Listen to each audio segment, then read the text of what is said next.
Hi everybody, my name is Anastasia Dvorak. I'm your Calgary lifestyle guide. Welcome to my channel. So today we're talking about 8 tips on how to choose a Calgary community when you move into Calgary. Before we go any further, please don't forget to subscribe and hit the bell button to make sure you get my latest updates. And now let's find out more about these 8 tips. So welcome to Calgary, you made the right choice. Calgary has been chosen since 2009 as one of the best places to live in the world. It is one of the sunniest and one of the cleanest places in the world. And it has so many different options to choose from. And I know this process can be really overwhelming, and that's why I wrote a blog post about this. This video is based on this blog post, so let's talk about transit. So if you're not getting a car, you have to make sure that you live really close to the C-train lines and to the bus route lines. So the first thing you need to think about is the weather. Calgary has interesting weather. It can get really cold in the middle of winter, so you have to think about how far it is from your house to the bus stop. Is it worth it for you to walk in the -30 weather for 20 minutes or 15 minutes? So you have to think about pros and cons and think, should I get a car or should I not?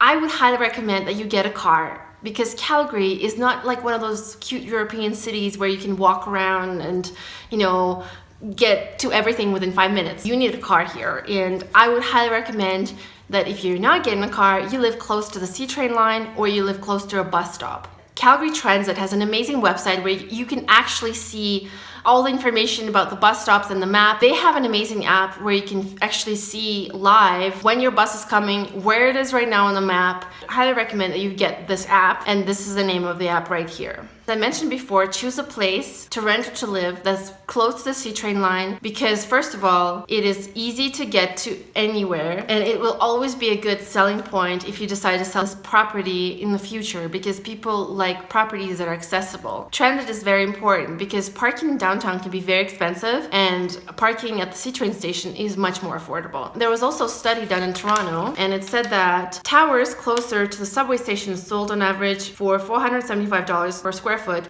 That's a full 30% more than the buildings more than 500 meters away from the C-train stations or from the metro stations. So remember, when you're close to the C-train, you're close to the bus lines, you're in a good position, it has good resale value, and you're good to go. So when it comes to schools, daycares, other types of educational facilities, there's just a lot of options to choose from. But one thing I want you to remember is this: your community that you will be living in has a designated school that your child should technically go to. Okay, so let's talk about this again. There's a designated school that is attached to every single community in Calgary. However, your child may not always want to go to that school because they have a special interest in math or science, and that's why there are different options. You can choose from public schools, private, Catholic, charter schools, French immersion, sports schools, and schools with specific interests like science schools. You need to figure out what your child needs. Do you want a private school? Do you want a public school? Do you want a charter school? Some of these schools have really long wait times. Sometimes there's a lottery process. Sometimes you have to sign up when your child's born. You can wait for years to get into the school, but there are different options available, and I'm not the expert to talk about it. I found all this information from an amazing local blogger mom. Here's her website, and go check out this website. It has so much information. Before buying that Calgary property, you need to make sure that even though your house is right in front of the school, you need to make sure that your child is able to attend the school, because sometimes it happened before. Your house is in front of the school, but the school cannot accept this child because it's at overcapacity level. So then you have to drive your child somewhere else, and that might not work for you. So please remember that. One thing I wanted to mention to you guys is that if you're interested in private schools, then you should consider looking into the west of Calgary. Communities such as Aspen, Strathcona, Cougar Ridge. And let me read you the list of schools that are there. And these are all private schools. There are actually 5 private schools, and they all cater to different ages and different abilities and different types of learning. Weber Academy, Calgary French and International School, Rundle College and Rundle Academy, and Waldorf. So lots of things to choose from. I know it's a lot of information, and if you're looking to figure out which community you should live in based on the quality of the school, then you definitely should check out Fraser Rankings website. So here's the link. You can figure out which school is the best in a certain quadrant, which school has the best grades, or which school has certain specifications that match your requirements, things like that. So the other thing I wanted to talk to you about, guys, is thinking ahead. In Calgary, we have University of Calgary, Mount Royal University, we have SAIT, we have other different types of colleges, but most of them, they're located in the northwest, southwest area. What I want you to think about is this. If your property is in deep southeast, it takes about an hour on the C train to get to University of Calgary or Mount Royal University. So it takes some time. So think about that. Think ahead. How long are you going to stay at this place? Do you really need to be close to university or not? Are you thinking of moving in 7 years? So these are the things you need to think about. The next thing I would like to discuss is the proximity to shopping. I love shopping, and I live in an area where it takes me about 15 minutes to get to the nearest grocery store. That takes time, right?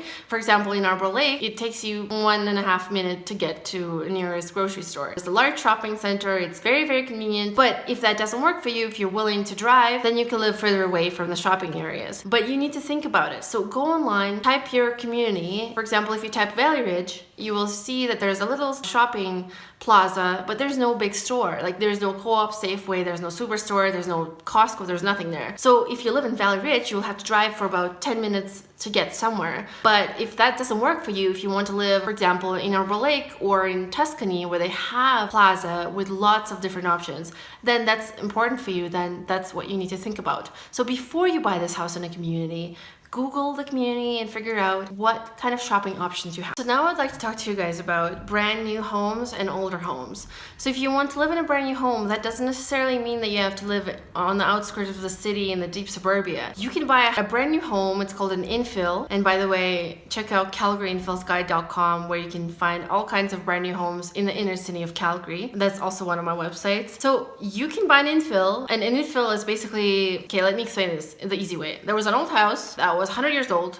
It was demolished, and then the developer built a brand new gorgeous infill with all the new upgraded amenities. Like everything's gorgeous, everything's brand new, and it looks nice. But it's a different type of lifestyle. Yes, you're close to everything, but you have a smaller backyard, your neighbors are a little bit closer, but you're close to restaurants, you're close to all types of amenities. It's just a different type of lifestyle. And actually, I have to mention to you guys that infills are generally more expensive. Inner city is generally more expensive than suburbia. But if you would like to buy a brand new home that's large, has a large backyard, there's lots of space, then you should consider brand new communities in the north of Calgary, Harmony, that's located in Springbank, that's near me, Crestmont West. There's a brand new community in Aspen, and there's a couple of new communities in Southeast, and here's a list of the communities you can look at right here. So that takes me to the next point. What type of lifestyle you're looking for? Because that truly is the more important question than what type of home you're looking for. Because your lifestyle determines what kind of home you will get. If you like living in the community where you're close to restaurants, where you're really close to downtown, where you're able to walk to your workplace, then choose inner city. But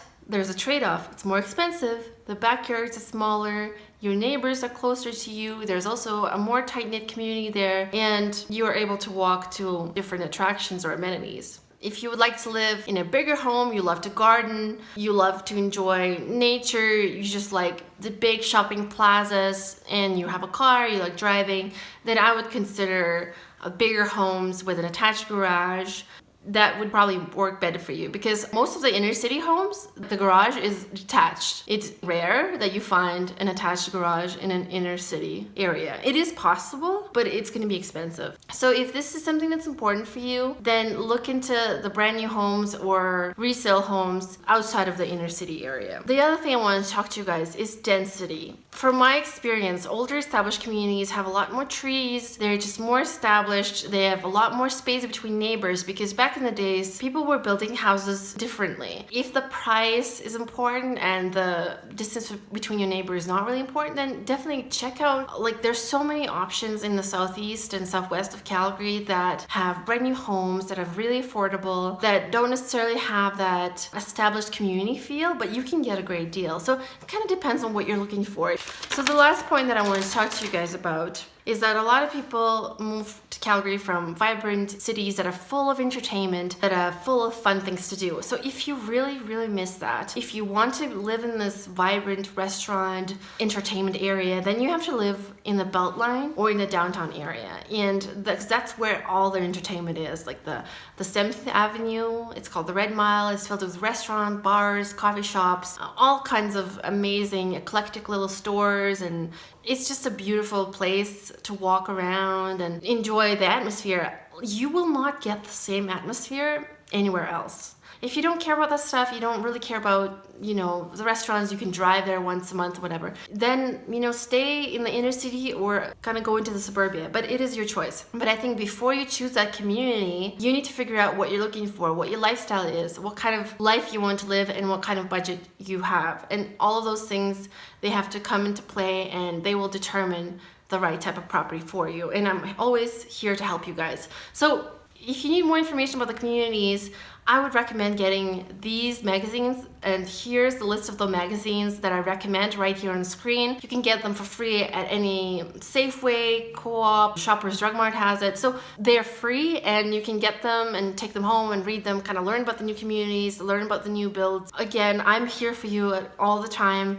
If you guys have any questions, send me a message, send me an email, give me a call, send me a text. I'm here to help. That's it. So we've covered 8 tips on how to choose a Calgary community when you move into Calgary. We've done a great job. So guys, if you have any questions, please send me an email, send me a text message, write me a comment. I'd be happy to answer all of your questions. I love working with first-time home buyers and people who are moving to Calgary and don't know anything about Calgary. I love this city, and I want to share everything I know about it with you. If you like this video, please give it a thumbs up, please follow me on Instagram, and please subscribe to my channel. I really appreciate your time.